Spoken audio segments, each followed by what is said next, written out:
At the World Economic Forum's event in Dubai this week, a precursor to Davos in January, some of the focus is on the threat that AI-powered hackers and cyber criminals pose to the global order.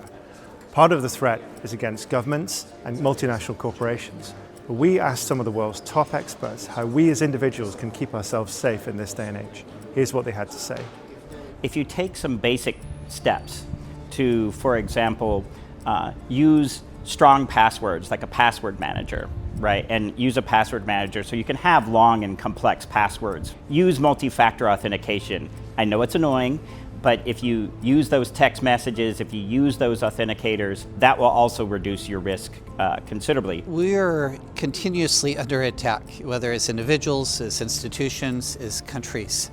And in this environment, there is no default where you don't have to think about cybersecurity. And we spend so much of the time, with life mediated through a screen, but the cybersecurity, the AI, everything's actually also now coming into the physical world, right? So we have autonomous vehicles, robotics, critical infrastructure, supply chains.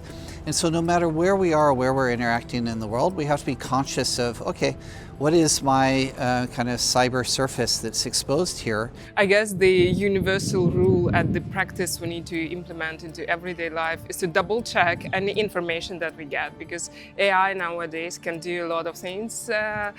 Clone the videos with you, clone your voice. So whenever you get the information, especially the requests for help or financial requests, just double check with your friends, family, whoever contact you have, if that's really correct.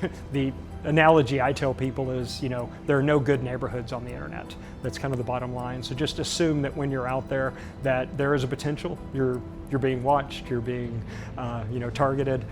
Not everyone on the internet's your friend. Hard to believe, right? But at the end of the day, if something seems too good to be true, it probably is, and think before you click.